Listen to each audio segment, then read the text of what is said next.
Dustin the Diamond Poirier, Dan Hangman Hooker did not disappoint. This is your boy JG, Exaggeration Experience, brand new segment called The Aftermath. We get into that bout, what went down, and the implications for those athletes thereafter. Let's go.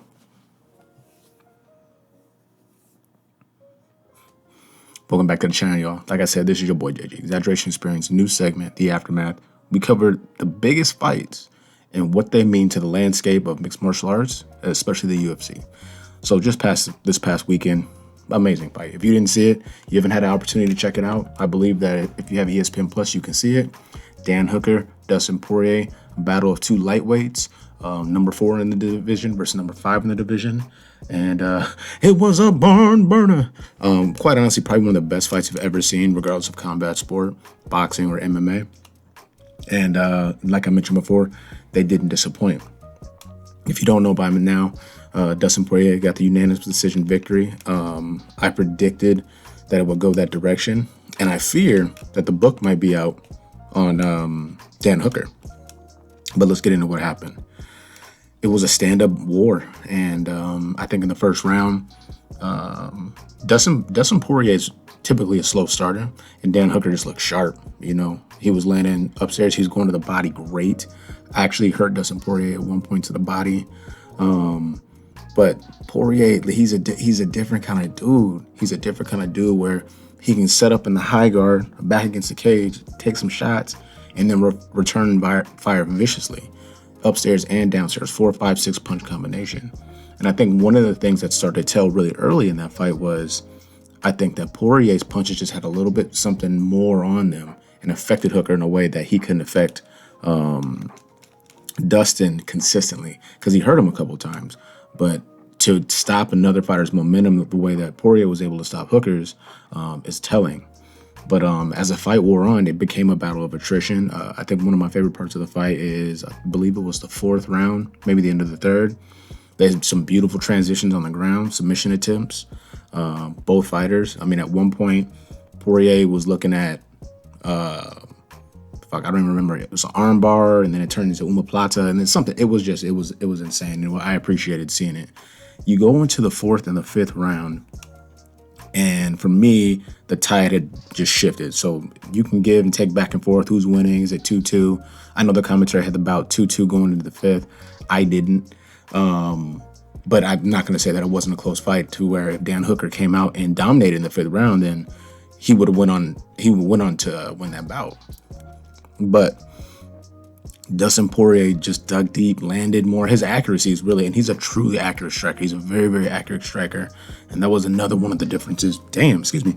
My bad. In the fight is the ability to throw and not miss. Even though I think that Dan Hooker had a higher output, just not nearly as accurate. And you getting hit in the face and nose a lot. Obviously that adds up. If you take a look at it, Google some pictures or whatnot, or maybe I'll post some in here. Dan Hooker, after the fight, yeah, he wore damage. It was a big time fight, big time fighters. Like I mentioned before, Dustin Poirier won, so that's congratulations to him. Now I want to cover the exposure of Dan Hooker, and don't overreact. And you talk about, oh, someone got exposed, and they think it's shit talking, but it's not. It's just an element of his game that I've now noticed in his last 2 losses that has to be addressed. And I know for a fact that not everyone's going to be able to exploit this particular weakness. You go back to the Edson Barbosa fight, he gets stopped late. But at that point, he had been in a war. Back and forth battle. Barbosa's a beast, kicks and punches.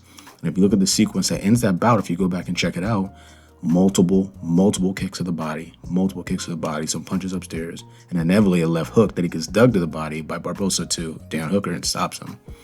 In that battle of attrition, he wasn't able to hold up against the pressure. I think it was the same thing here with the Dustin Poirier fight, even though he didn't get stopped. When it got late in the fight, he's running out of steam. He's not giving up. He's still fighting back and trying to press forward, but he's just not nearly as fresh in the later rounds as other fighters. So I think that's an interesting thing that they're going to have to take a look at, because when you start fighting guys at rank 5 and up, a lot of these dudes, they can go the distance. The Tony Fergusons of the world, we already know Justin Gaethje. Those guys can go and go and go and go. So if you're running out of steam 3.5 to 4, round 4 and 5 of a championship bout, that's a problem. That's a big problem. Now, the thing he has going for him is he's good at stopping people. So if he can get you out of there, then he's just going to be a tough out, period. But if you have the cardio or the will or the technique or whatever the case may be that gets you in the later rounds, you're going to give yourself an opportunity to win that fight.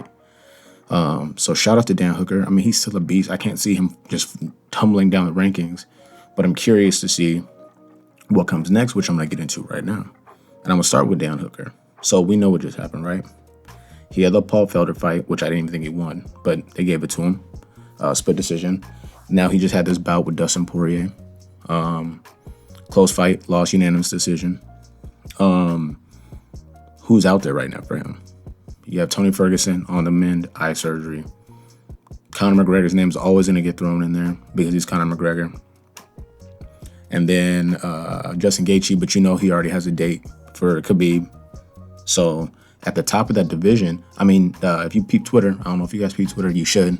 It's dope. Gosh. Paul Felder said he would fight either one of them.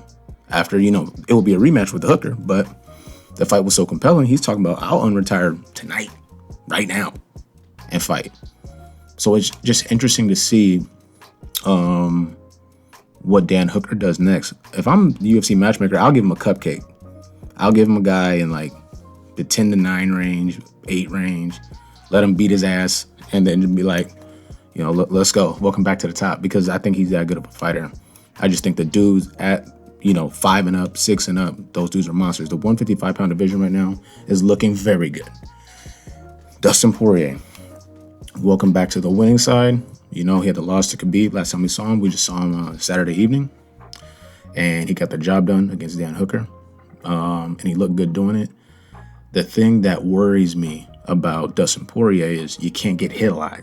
That's a lot of damage to take. So if you think about who's at the top of the division, obviously you have Khabib, and then you have Justin Gaethje, who he defeated with that accuracy. I think that would be an interesting fight if let's say Gaethje loses to be a Poirier-Gaethje rematch to see maybe who runs it back with Khabib. Would be compelling. I'd watch that. Of course I'd watch that. Most people watch that. I don't know why I said that like I'm special. Well, I'm watching it. Get the hell out of here. But that would be a compelling matchup. But you can't get hit a lot. And I think with a guy like Gaethje, who's now being patient, obviously he's been doing a lot of work with his trainer, Trevor Whitman, and those guys have gone back to the drawing board and fixed some things, and he's looked amazing. Remember, he just blew out Tony Ferguson. I don't think that Poirier wants to go into a fight like that, potentially with Justin Gaethje, and then end up, losing because Justin Gaethje hits like a fucking truck. And you don't want to get hit with that kind of power over and over and over again. Not everyone's Tony Ferguson taking that damage, not even getting stopped till late in the fight. And it was one of those situations where it's like, damn, I can't watch you get your ass whooped anymore. We're going to wave this off, which was warranted. No doubt about that. I wonder if Dustin Poirier would be interested in a rematch with Conor McGregor if he unretires suddenly. Remember, they fought before in the past. Conor McGregor stopped him kind of easily, a little bit, in my opinion. That's something to think about, something to consider. That's another situation where Conor McGregor has that equalizer. He has that kind of punching power where he can get you out the door.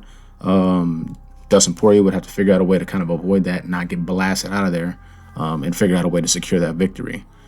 But those are some of the matchups. Those are some of the scenarios and situations that we now face for the 55-pound division, the lightweights in the UFC. And that was a tremendous fight. Like I said, one of the best fights I've ever seen. Check it out. If you don't have a ESPN Plus, ask a friend. I don't know. YouTube it, but don't tell nobody. But definitely check that fight out. Honorable mention, shout out to Platinum Mike Perry. I didn't even know he was going into this fight with no corner. His girl and a dude with a bag of ice and just getting dubs. Shout out to him.